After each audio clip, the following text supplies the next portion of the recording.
Kembali di Prime Market Highlight pemirsa. Bank Indonesia memutuskan menahan suku bunga acuan sebesar 5,5%. Ya, selain itu BI juga menahan tingkat suku bunga deposit facility sebesar 5,75% dan suku bunga lending facility menjadi 6,25%. Gubernur Bank Indonesia Peri Warjio mengatakan keputusan ini sejalan dengan tetap terjaganya perkiraan inflasi 2025 dan 2026 dalam sasaran 2,5 plus minus 1%. Stabilitas nilai tukar rupiah sesuai fundamental di tengah ketidakpastian pasar global yang masih tinggi serta perlunya mendorong pertumbuhan ekonomi. Kedepan BI akan terus mencermati ruang penurunan BI rate guna mendorong pertumbuhan ekonomi. 2025 memutuskan untuk mempertahankan BI rate sebesar 5,5%. Demikian juga suku bunga deposit facility tetap sebesar 4,75% dan suku bunga lending facility tetap sebesar 6,25%. Keputusan ini sejalan dengan tetap terjaganya perakiraan inflasi tahun 2025 dan 2026 dalam sasaran 2,5 plus minus 1%, kestabilan nilai tukar rupiah sesuai dengan fundamental di tengah ketidakpastian pasar global yang masih tinggi, serta perlunya untuk tetap turut. Kementerian Keuangan mencatat hingga 31 Mei 2025, pemerintah telah menarik utang baru sebesar 349,3 triliun rupiah.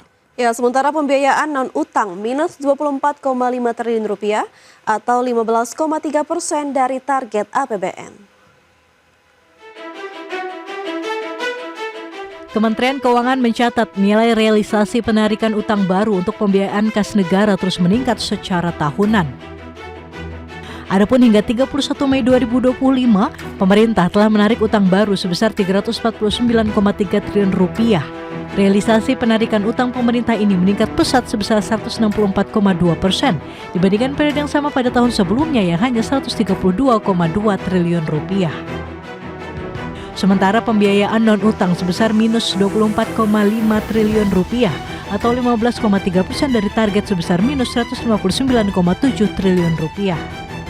Pembiayaan utang sebesar 349,3 triliun dan pembiayaan non-hutang di sini minus 24,5 triliun, artinya kita berinvestasi ke hal-hal khusus. Ini pembiayaan non-hutang saya rasa perlu digarisbawahi tidak menambah hutang. Dengan demikian, pembiayaan anggaran hingga 31 Mei 2025 realisasinya sebesar 324,8 triliun rupiah atau 52,7% dari target APBN 2025. Tim Liputan IDX Channel.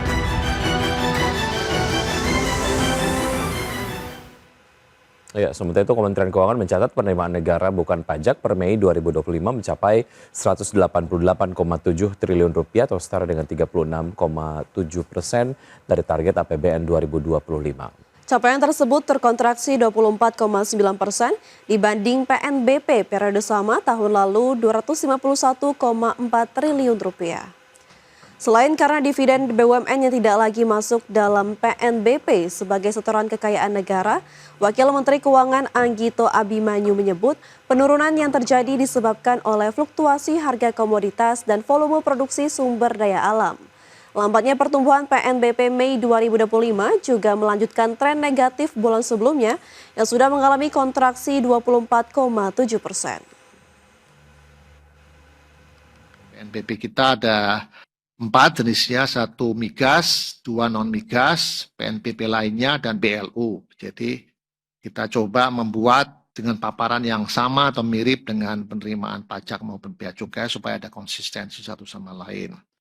Jadi kalau kita lihat PNBP secara keseluruhan kita mengalami koreksi 5,9%. Ini ada yang karena memang setoran bulanan melandai, tapi juga sebagian besar karena penurunan harga komoditi dan juga volume produksi dari sumber daya alam. Khususnya sumber daya alam dari migas itu koreksinya cukup besar dan juga pencapaiannya juga masih belum. Ya pemirsa, Direktur Jenderal Pajak Bimo Wijayanto memastikan bahwa pelaku usaha mikro, kecil, dan menengah orang pribadi masih dapat memanfaatkan tarif pajak penghasilan final sebesar 0,5% pada tahun 2025. Meskipun masa pemanfaatan insentif tersebut telah habis sesuai aturan yang berlaku, pemerintah masih membuka ruang perpanjangan melalui regulasi baru. Bimo mengatakan perpanjangan kebijakan ini sedang diformalkan melalui revisi Peraturan Pemerintah Nomor 55 Tahun 2022 yang mengatur jangka waktu berlakunya PPh final bagi UMKM. Adapun saat ini proses penyusunan PP perpanjangan masih berlangsung dan menunggu pembahasan antar kementerian di Kementerian Sekretariat Negara. Seperti diketahui, berdasarkan aturan yang ada, wajib pajak orang pribadi UMKM tidak lagi bisa mendapatkan tarif PPh final UMKM sebesar 0,5% mulai tahun 2025.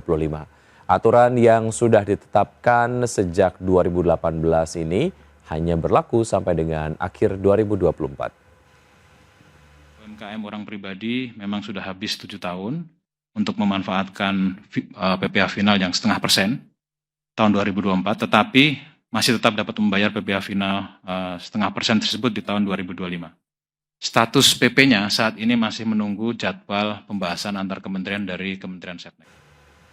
Pemirsa, dan antara siap suntik modal perusahaan BUMN. Nah, informasi yang akan kami hadirkan usai jeda berikut, tetap bersama kami.